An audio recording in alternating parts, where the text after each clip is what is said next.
In today's episode, guys, we are going to be going over how to be faster on the court. So faster comes from having a good warm-up, faster comes from stronger muscles, faster comes from more reaction, and we're gonna go over all those today in the video, so that way we can get you faster on the court, you can get to those balls a lot easier, and just make it a whole lot simpler to play the game. So let's get started. So with wanting to be faster on the pickleball court, tennis court, anywhere that you're going to have reaction times, you always want to start with a good warm-up, get those muscles flowing. Then we'll eventually go into the strength part, and then we'll go into the recovery part. So warm up for the courts is going to be coming up and down, working that rotation. So I like to think elbow to thigh, coming across to this way, crossing this way. You want to go about 10 to 15 on each side, coming back and forth. This way we're rotating through that core to loosen up that lower back, and rotating through the hip to loosen up the glutes and the thighs.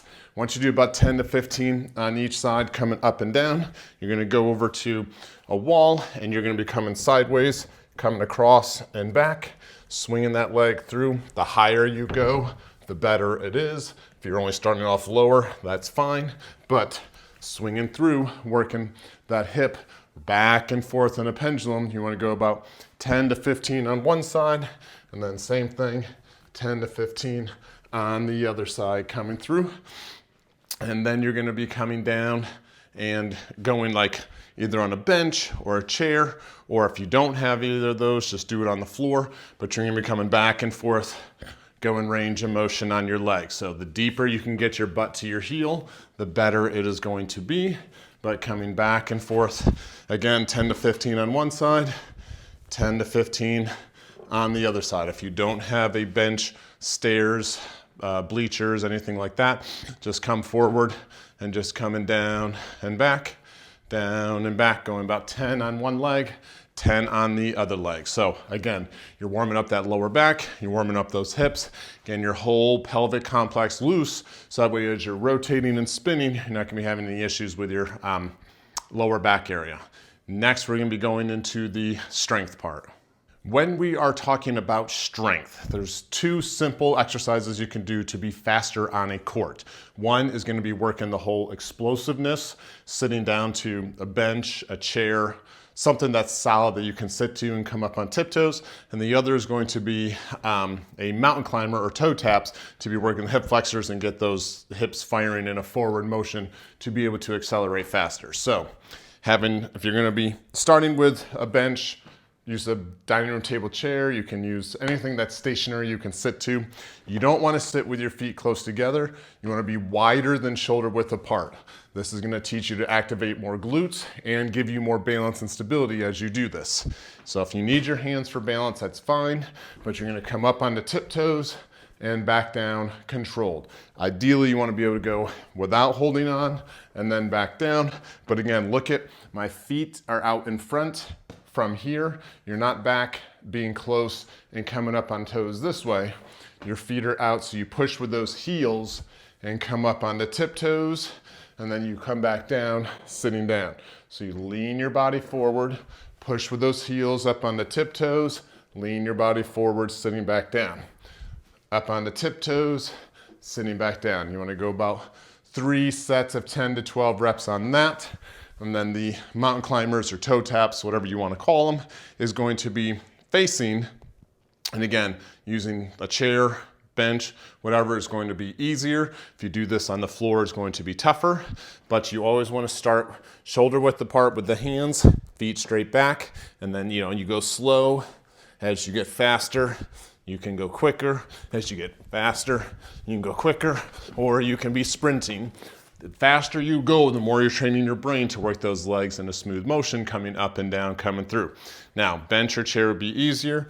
If you're on the floor, you don't want your foot to touch, otherwise you're putting pressure on your knee. So this front foot should always be floating. And again, you can go faster or faster. Either which way, that plus the squats is going to really start to work those legs and work your reaction time to get all of your explosive muscles going in the right direction. It's two simple exercises. As you get better, you can add weights to the squats. If you do add weight, I would recommend keeping it in front of you this way, so that way when you come up on tiptoes and back down, you are more controlled. And when you hold it, you can either hold it 2 hands this way, or hold it 2 hands this way. Whatever is more comfortable for you is up to you, but doing the weight would be after. Doing body weight is easy. So again, 10 to 15 reps on each exercise and go for about 3 rounds. So the next part is going to be your footwork part. So footwork, when it comes to speed, is going to be what you're more dominant in. So if you're more dominant on this side, then you're gonna have that foot back, because then you can push off with it. If you're more dominant on this side, you have this leg back, so you can get ready and push off into it. So any which way you are more dominant is the side that you want to be positioned for. So don't be just parallel this way, because then you have no way of going towards a ball to get it. You want to be just slightly forward or slightly forward the other way to be able to go. So just see where you're going to position on the court, and then in whatever you're more dominated in. So the hubs that are coming towards you, you're gonna, if you're more this-handed, you're gonna drive off that back foot. This-handed, you're gonna drive off that back foot. Either which way, see where you are with your footwork. Now, a simple drill to be working side to side and increasing your footwork is going to be 2 things on the floor, whether it's dish towels, I have dumbbells just as I'm at a gym, whatever you want to have. It's just an object for visualization to remind you to get your knees to go over and back. So again, it's about shoulder width apart.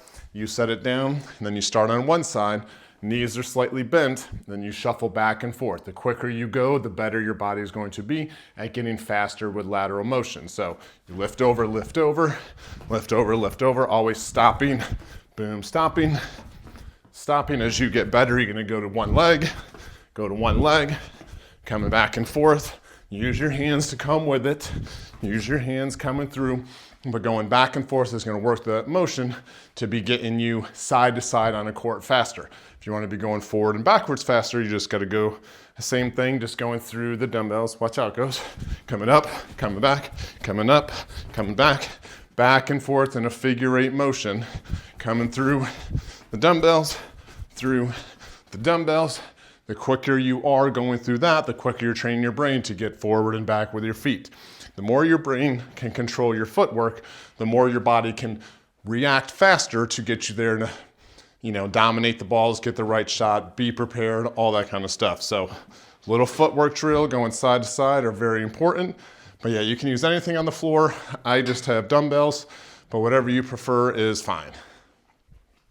Now, when it comes to recovery, there's really 4 easy stretches whenever you are done on the court to help keep that lower body loose, so we're not activating any issues in your back or legs. So first is going to be your hamstrings. I like to do a crisscross. So as you're here, crisscross one leg over the other and dive down towards your toes. Hold for a good 15 to 20 seconds and really take a deep breath in. Exhale, coming out. Relaxing that body, getting deeper each time.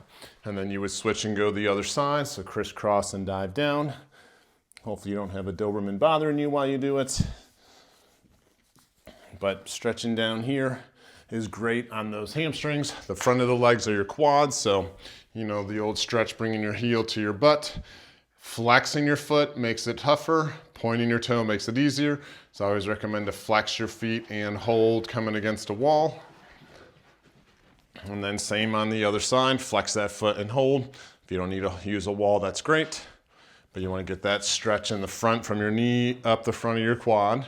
Then hip flexors are in front this way, so you're going to have one leg in front of the other and lean back and hold open coming through. So you want to feel right here, get that arch down to this knee, leaning back and opening up. Same on the other side, leaning back and opening up. He's crazy. Sorry about that, everybody. This is the life of a Doberman. And then we're going to be finishing on your chair. Anywhere you can sit down, you want to do the old crisscross leg and then lean forward. So every time you lean forward, you're going to be getting a deep stretch in your butt and your piriformis muscle, which wraps around and goes down your leg. So coming through here, this will keep your IT bands loose. This will keep your butt and lower back loose. And you want to bring your chest down forward to your leg. And then vice versa, same on the other side. Chest down toward your leg, get that deep stretch coming over. So 4 simple stretches, hold each of them 20 to 30 seconds. Whenever you stretch, you always want to exhale and release the tension that's there. And then you want to inhale coming in, exhale, long, deep exhales coming out, relaxing that spot on your body. So in conclusion, you are going to be doing your warm-up first when you get there.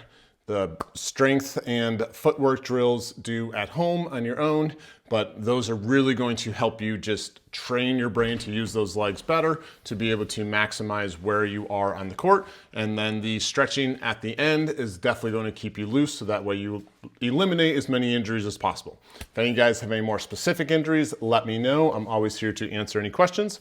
So like the video, put comments below, and I will see you next time.